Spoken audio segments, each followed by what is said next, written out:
The use of balloons as an air war mechanism was first recorded in France by the French Aerostatic Corps at the Battle of Fleurus in 1794.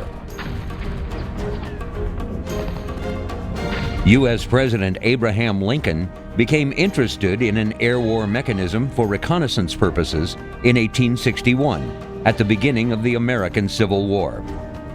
The inventive president recognized the strategic advantage they gave his armies. This created a notion at the War Department and at the Treasury that some sort of balloon aviation unit needed to be established and headed by a chief aeronaut. Several top American balloonists traveled to Washington in hopes of obtaining just such a position from Secretary of War Edwin Stanton. However, there were no proposed details to the establishment of such a unit, or whether it would be a military or civilian operation. Nor was there any set method to the process of selecting a chief aeronaut. Rather, it became a free-for-all in attempts to attract the attention of any officials in either the government or the military. In actuality, the use of balloons was left to the discretion of the commanding generals through a process of trial and error based on the best recommendations of the balloonists themselves. Of those seeking the position, only 2 were given actual opportunities to perform combat aerial reconnaissance: Professor Thaddeus Lowe and Mr. John LaMountain. During the war, finding the target for your guns to shoot was not always an easy task. Balloons were used for surveillance and reconnaissance during the Civil War on both sides. The Union side invested heavily in their development. A number of junior officers were sent aloft to spot enemy positions for the Army of the Potomac, the most famous of whom was George Armstrong Custer. In early 1862, Custer served on the staff of General George McClellan, who led the Union Army into Virginia for the Peninsula Campaign. At one point, Custer was ordered to ascend in the basket of a tethered balloon with pioneering aeronaut Lowe to make observations of enemy positions. After some initial trepidation, Custer took to the daring practice and made numerous other ascents in the observation balloon. The ability to locate troops and assess their numbers quickly became a very important capability. But it is not known if a photograph from a balloon was ever taken because, to date, no vertical or oblique aerial photography captured by balloons from the Civil War period have been found. Because of the effectiveness of the Union Army Balloon Corps, the Confederates felt compelled to incorporate balloons as well. Since coke gas was not readily available in Richmond, the first balloons were made of the Montgolfier rigid style. Cotton stretched over wood framing and filled with hot smoke from fires made of oil-soaked pine cones. They were piloted by Captain John R. Bryan for use at Yorktown. Bryan's handlers were poorly experienced, and his balloon began spinning in the air. In another incident, one of the handlers became entangled in the ascending tether rope, which had to be chopped loose, leaving the captain free-flying over his own Confederate positions, whose troops threatened to shoot him down. Attempts at making gas-filled silk balloons were hampered by the South's inability to obtain any imports at all. They did, however, fashion a balloon from dress silk. Confederate Major General James Longstreet sent out orders to gather up all the silk dresses to be found in Richmond to fashion a balloon. The balloon was filled with coal gas and launched from a railroad car that its pilot, Edward Porter Alexander, had positioned near the battlefield. In late June 1862, Alexander made a few ascents in the balloon and was able to signal his observations of the battlefield to men on the ground using a wigwag system that he had devised. The coal gas used in the balloon was only able to keep the balloon aloft for about 3 to 4 hours at a time. A second balloon was put into action in the summer of 1863 when it was blown from its mooring and retrieved by Union forces, and later divided up as souvenirs from members of the Federal Congress. As the Union Army reduced its use of balloons, so did the Confederates. In 1863, the Balloon Corps was disbanded, due in part to the fact that they drew attention and provided convenient targets, and also those involved, including Lowe, were not exactly honest, cooperative gentlemen. Also a factor in discontinuing this endeavor was that to counter the balloon advantage, the Confederate side started using deception techniques that caused severe miscalculations on the part of those who had come to rely on balloon observations for planning strategic movements. This technique of reconnaissance deception would continue in all the wars since that relied on aerial surveillance.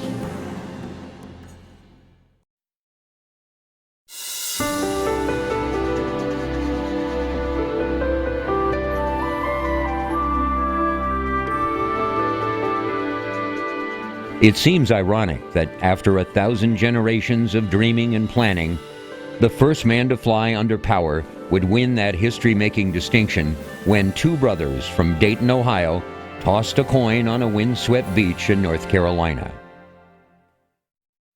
Well, the Wright brothers became interested in aviation in the mid-1890s. They were newspaper publishers at that point, and they were reading stories about Otto Lilienthal, who was a experimenter in Germany. He was flying what we call hang gliders today, and using his body as his control. And unfortunately, he, in one of his glides, went out of control, crashed, and died. And the Wright brothers seemed to be very affected by that, and they kind of decided as their next challenge in life that they were going to take up the mantle of Lilienthal and go further with this study of powered flight. The Wrights gathered every bit of information they could find on the study of flight and began to reassess that body of knowledge. The Wright brothers approached this from an engineering perspective. They weren't trained as engineers, but they had very logical minds. And so the first thing they did was they went out and found out as much as they possibly could about what was known about heavier than air flight. They read everything they could find. They rode away to Samuel Langley at the Smithsonian. They got in touch with Octave Chanute, who was also publishing in this area. And they decided then that the three problems that needed to be solved were propulsion, lift, and control. They felt that propulsion was their least of their problems. They felt that once they had a machine, finding an engine to power it was not going to be a problem. Lift, they thought, had been fairly well solved by Lilienthal. They had his lift tables. And so they tackled the issue of control. And so that's how their experiments began. They were trying to figure out how to control an aircraft in flight. And they were among the first to really understand that an aircraft flies in 3 dimensions. And so you not only had to be able to control it in pitch with an elevator, which was a fairly known technology, or yaw with a rudder, which was a known technology, but also in the roll mode. And that's what they began to play with. And Wilbur apparently was fiddling with a box that an inner tube had come in at their bicycle shop and began twisting it and realized that this twisting motion would induce roll, just like a bird twists his wingtips to induce roll, that if they could devise wings that could warp or twist, that they could induce roll in their machines. So they began with these kites to test their wing warping structure. Then they went from the kites to the gliders, and then from the gliders to the powered aircraft in a very short period of time. Time was not on the brothers' side. Around the world, in tiny workshops and government-funded labs, others were trying to solve the riddle of manned flight.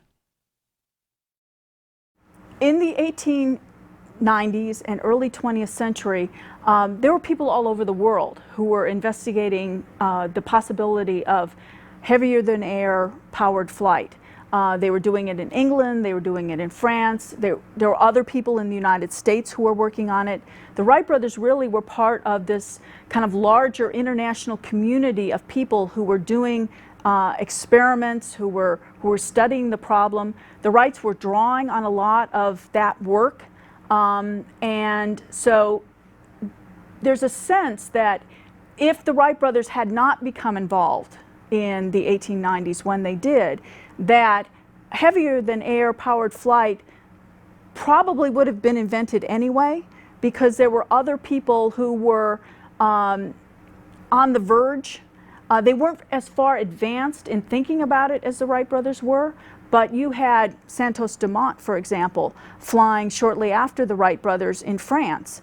And so in parallel development, there were people who were going to get a heavier than air powered machine up in the air. Now, how controlled it was going to be, how sophisticated it was going to be, that was another question. The Wrights were well ahead on that count. But in terms of an airplane, there were a lot of people who were capable of doing it about the same time that the Wright brothers did, which is in part why the Wright brothers so emphasized the fact that they did it on December 17th, 1903, that they were ahead of all of these other people who they saw as their competitors in this field. In late September, the Wright brothers headed to North Carolina with their flyer, well aware that at that very moment, Samuel Pierpont Langley was preparing for the first flight of his great aerodrome.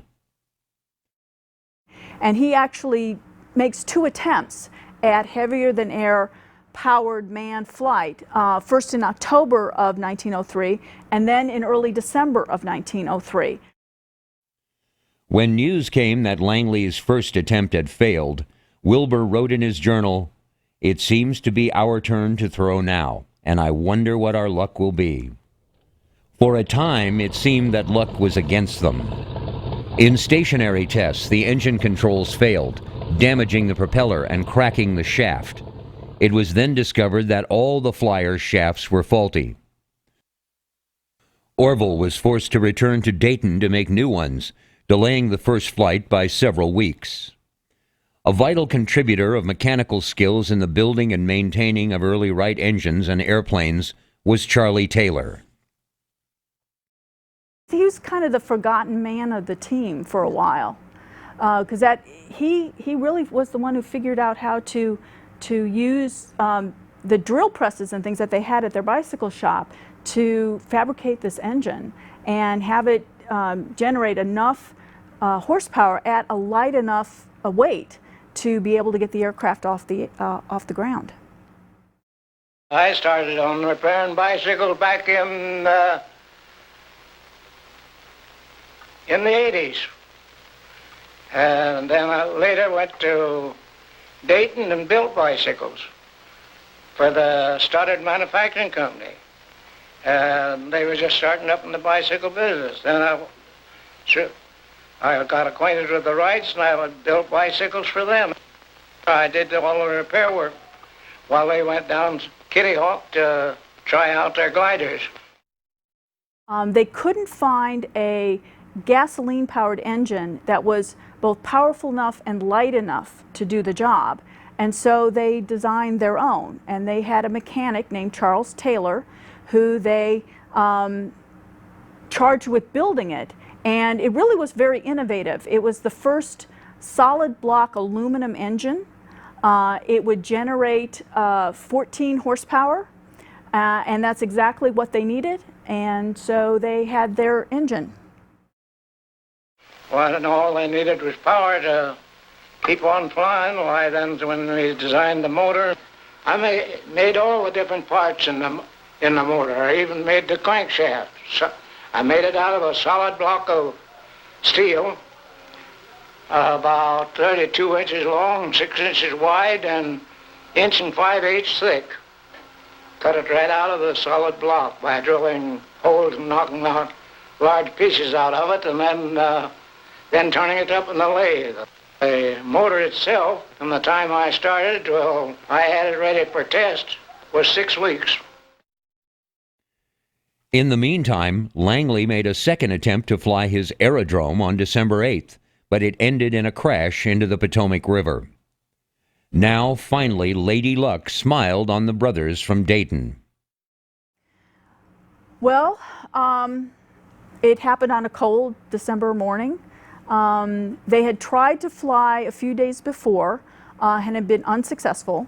They had rested on Sunday. They were very religious. They were the sons of a bishop, and so they rested, and then they decided to try once again. On the morning of December 17, 1903, the wind at Kill Devil Hill was gusting at up to 30 miles an hour.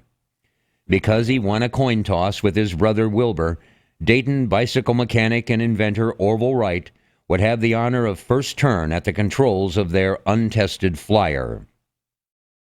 They had flipped a coin to see who was going to try and fly first.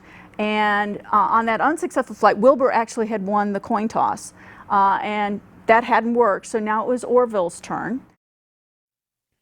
At 10 a.m., a flag was run up to signal to the personnel of the nearby life-saving station that all was ready. The lifeguards had agreed to act as witnesses if all went well, and as a rescue team if disaster struck. Orville and Wilbur then set about laying a wooden launch track alongside their campsite. The flyer was too heavy to be launched like a glider, so the machine was to be launched from a trolley running alongside a wooden rail. The brothers stood by the machine as the engine warmed up. When all was ready, they shook hands, holding each other's hand like two folks parting, unsure that they would ever see each other again.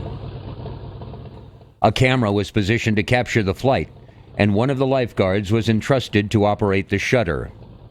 Orville mounted the machine lying face down. Then, amid the noise of the engine and shouts from the crowd, the flyer was released from its restraining rope and set off along the track.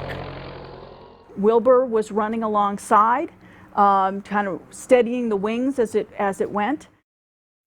It lifted into the air as the historic picture was snapped. They had asked one of their friends from the lifeguard station to man their camera. The Wright brothers were really very zealous about recording everything that they did. So they had him manning their camera and told him to snap off a picture as soon as the aircraft took off, which of course becomes one of the most famous pictures in history, and off he flew. Orville found the flyer hard to control, and after 12 seconds in the air, he came down with a bump. The brothers made 4 flights that day. Wilbur flew for 59 seconds, traveling a distance of 852 feet, before coming down with a bone-jarring thump that broke the elevator's support. And then they realized that they had done what they wanted to do. They had proved heavier-than-air, man-powered, controlled, sustained flight, and they packed up and came home for Christmas. I remember the telegram when it come, that they had flown, that they had done what they said they would do. They always did as they had planned. Of course, I was greatly pleased to know that it had been accomplished, but at that time it didn't seem to be anything wonderful at that. The flyer had spent less than a minute in the air, but that was long enough to constitute sustained, controlled power flight.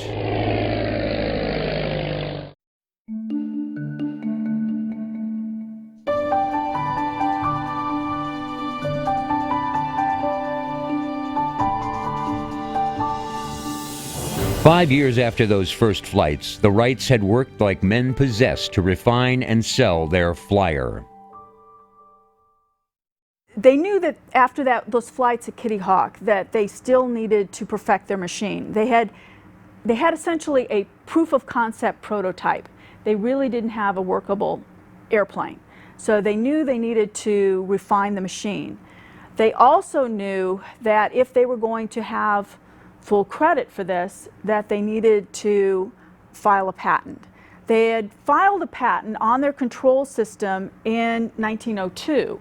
But it was still pending, and so they were awaiting the patent award, and they were also working on refining their aircraft. They knew that they had to fly for more than 59 seconds, and at low level, if anyone was really going to see any value in their machine.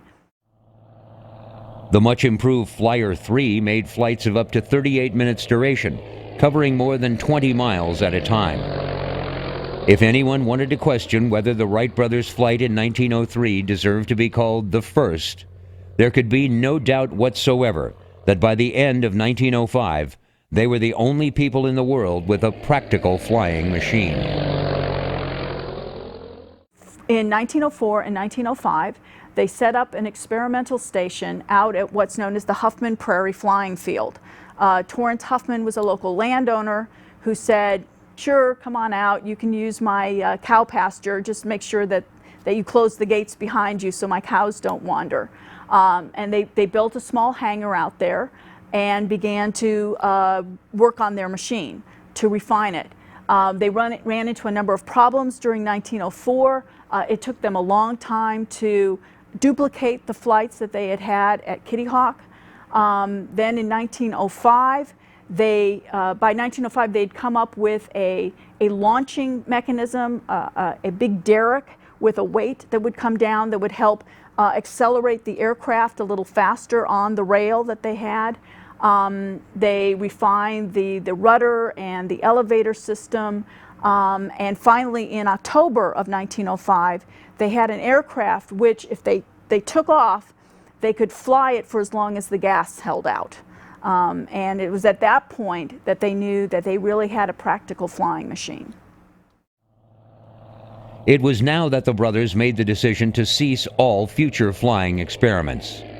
The Wrights decided to devote much of their efforts to the search for a lucrative business contract. The obvious potential customer for the new flying machine was the Army. The United States government did not at first seem to recognize the potential of the airplane.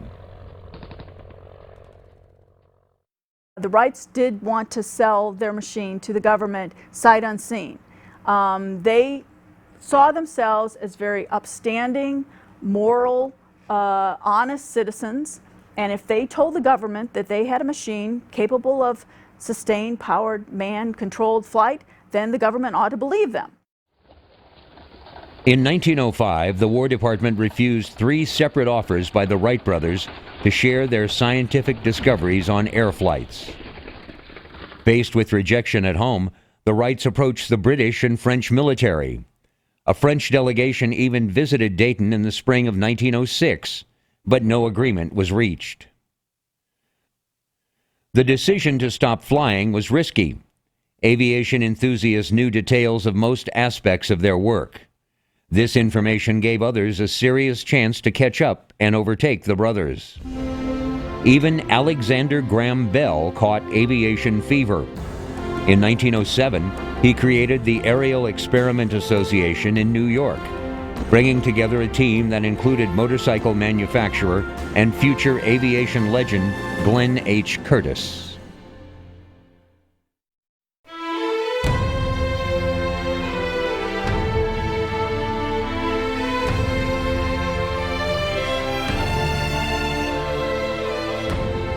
By the winter of 1907-08, pushed into action by increasingly successful flights of other experimenters, the Wright brothers finally agreed to deals to market the machine.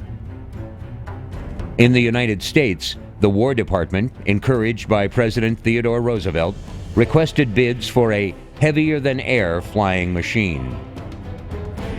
Specifications issued by the U.S. Army Signal Corps required that any proposed flyer be able to carry 2 persons, fly a distance of 125 miles at an average speed of 40 miles an hour. The Wrights signed an agreement to produce a demonstration aircraft that could meet those stiff requirements. On hand for the demonstrations was Lieutenant Frank P. Lahm, who in 1909 became the United States Army's first certified pilot. After 4 long years of failing to recognize the Wrights, finally in December of 1907, the Board of Ordnance and Fortification granted an interview to Wilbur. At once he inspired their confidence. This led to a contract in February of 1908 between the Wright brothers and the Signal Corps, in which they agreed to furnish an airplane that would fly 40 miles an hour, carry 2 persons, remain in the air for 1 hour, And, strange to relate, was to have some kind of a device by which, in case the motor stopped, it could be landed without crashing. That summer, the Wrights delivered their first plane designed to meet the Army's requirements. After practice hops, Orville Wright, with Lieutenant Frank Lahm as a passenger, made the first official test flight of the new flyer, designated Signal Corps SC number 1. In the summer of 1908, Orville Wright brought to Fort Myer, Virginia, the airplane that was to fulfill the specifications of the contract. Day after day, we watched him go fly around and around the field in his tuning up flights. And finally, on the 9th of September, he broke the world record by staying in the air for over 1 hour. On landing, he came to me and said, "Would you like to go up?" You can guess my answer. And I made my first flight in an airplane that day with Orville Wright, 6 minutes and 40 seconds. An airplane seemed to be one of those inventions that you had to see before you could believe. People might believe other things had been invented, telephones, light bulbs, whatever, but an airplane? Really?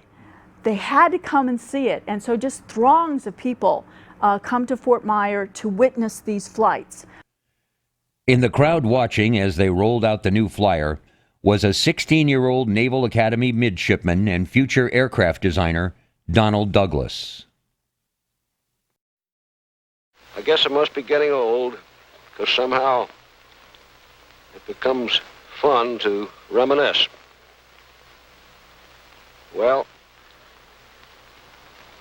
my first memory of things in aviation was seeing the first Wright airplane demonstrated for the Signal Corps in 1908 at Fort Myers, outside of Washington. So I took the streetcar and one thing and another and got out to Fort Myer. Well, there she was, as I had seen her pictured, the old Wright pusher. And there were Wilbur and Orville. And there was that old launching device that kind of looked like a guillotine, and they had the airplane perched up at the starting part of the track and the weight all ready to go. And I remember well, I believe it was Wilbur, going out and holding up a bit of dust and dropping it to see that there wasn't a bit of wind. And then, as I recall, it was Wilbur that got into the machine with, I guess it was Colonel Lahm.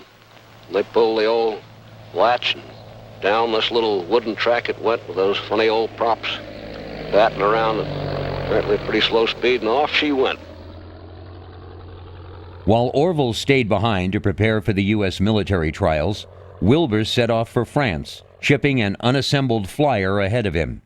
It turned out the machine was damaged in customs, and Wilbur had to spend weeks making repairs. Over the following months, Wilbur flew repeatedly, attracting huge crowds wherever he went. He also extended his airtime with an extraordinary flight of 2 hours, 20 minutes and an altitude record of 360 feet, proving that flight had become practical and safe. Moving back to Fort Myer, Virginia, Orville's experience was less reassuring. The airplane now was much different from the 1903 and 1905 flyers. 2 people were on it. Orville was the pilot, and then he could also carry a passenger. That had been one of the government's requirements. If the military was going to use it, you needed a pilot and an observer in it. So it was a 2-person machine. They sat upright, and then Orville flew. He would fly out of Fort Myers. He'd fly down toward the George Washington Masonic Temple. That was a nice big landmark to fly, circle around, and he did a number of demonstration flights there. In the summer of 1909, both Wilbur and Orville Wright came to Fort Myer, this time with a new airplane. It fulfilled the specifications, including an hour's flight, in which it was my good fortune to ride with Orville for an hour and 12 minutes.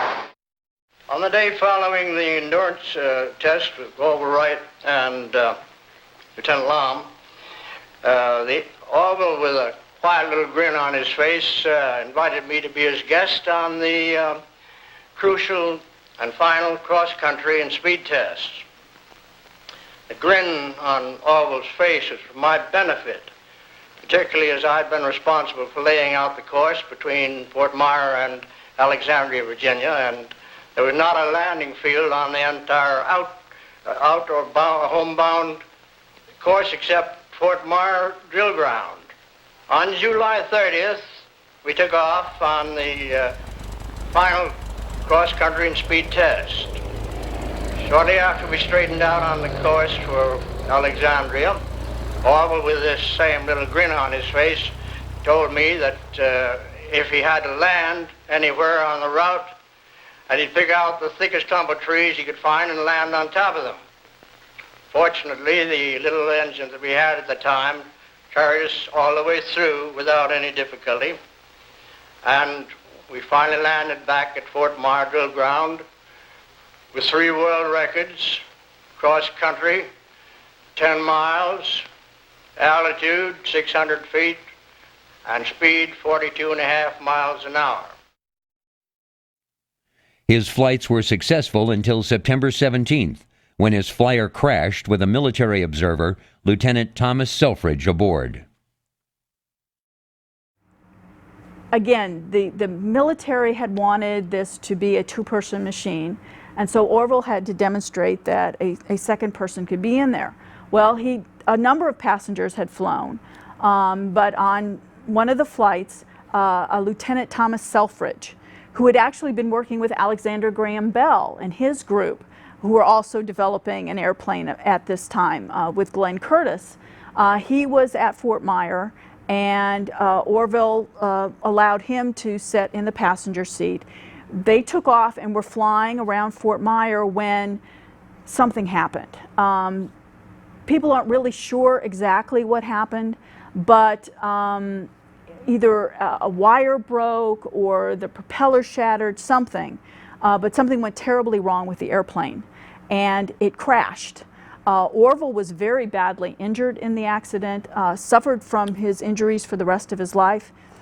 Selfridge, who was sitting in the observer's seat, was sitting in front of the engine, and when they crashed, the engine came forward and hit him in the back of the head, and he was killed in the crash. Orville suffered a fractured thigh, broken ribs, and a serious head wound. The unfortunate Lieutenant Selfridge was pulled from the twisted wreckage with a fractured skull. His death several hours later gave him the dubious honor of being the first person to be killed in a powered aircraft. In spite of the disaster, the Army had seen enough to place an order. Actually, the military was pretty well ready to buy the aircraft at that point, but they did need to then create another model for them, and they will buy the first aircraft in 1909, right after those trials. The trials were a success despite the fatality. Meanwhile, in France, Wilbur, acting as pilot, mechanic, ground crew, and salesman, was winning converts with his flights. Before each flight, a team of horses pulled the plane to a wooden monorail, which provided a level runway for takeoffs on terrain that was often grassy and uneven. The flyer would be propelled along the monorail by a catapult devised by Wilbur to give it the thrust it needed to reach takeoff speed. On the broad backs of willing bystanders, the flyer was lifted into position, always facing straight into the wind, which would provide the lift needed to get the flyer aloft. Once Wilbur, and occasionally with the passengers seated on the lower wing, were in place, an assistant spun the propellers and the engine kicked over. With the engine spitting and sputtering, the flyer was catapulted down the monorail and the brief, hair-raising ride commenced. Wherever he went in Europe, Wilbur won admiring applause from his delighted spectators.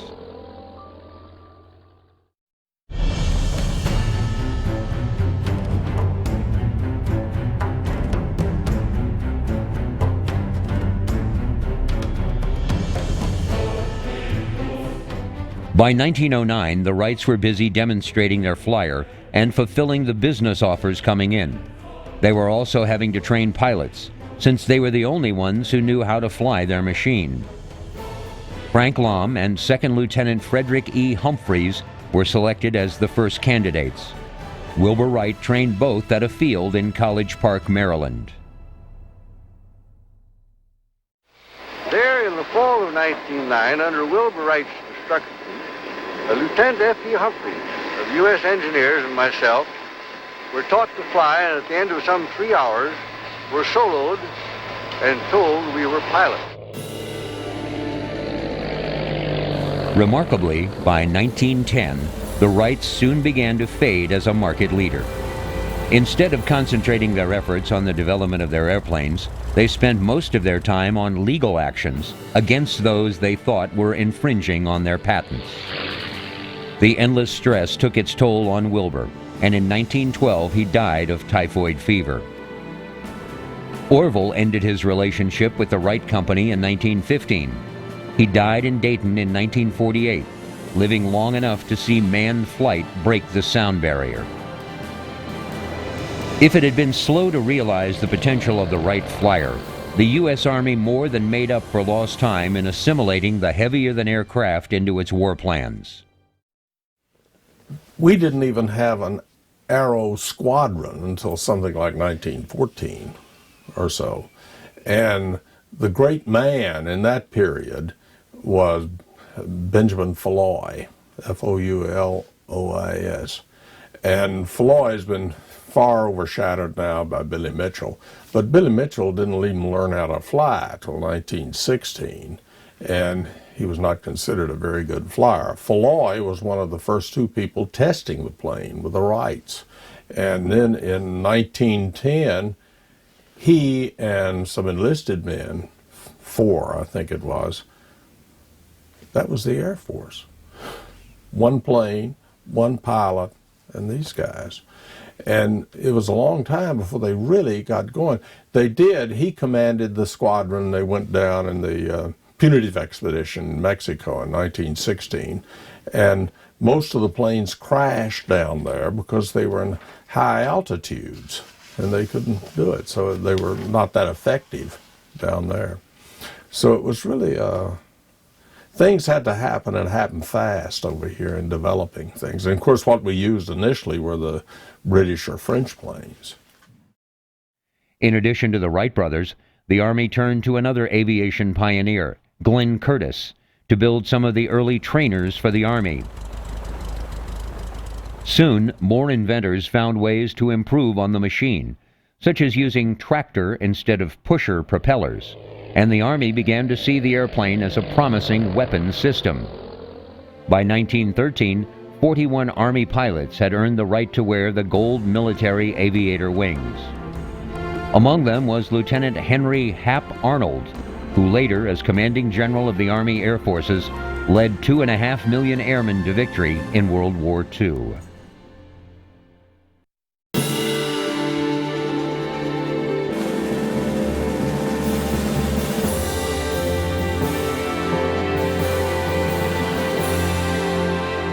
The first appearances of the airplane over a battlefield were almost larks. The distinction of being the first flyers to observe war from the air may belong to Roland Garros and Charlie Hamilton, members of an exhibition troupe performing in Mexico during a revolution in February 1911. The pilots decided to use their aircraft to have a look at the hostilities. Later that year, airplanes did go into combat with the Italian Army, which was waging a colonial war with Turkey in North Africa. In October, Captain Carlo Piazza, who had won the 1911 Circuit of Italy, flew a scouting mission over the Turkish lines in Libya. A week later, Lieutenant Julio Gavati led a contingent of Italian planes on history's first live bombing run. Gavati's 4 bombs were grenades that he carried in a leather bag. When he reached his target areas, a Turkish encampment and vital oasis, he held his Taube monoplane on course with his knees, then tossed his deadly cargo out. By all evidence, the raid caused more consternation than carnage. The serio-comic aspect of early warfare vanished soon enough.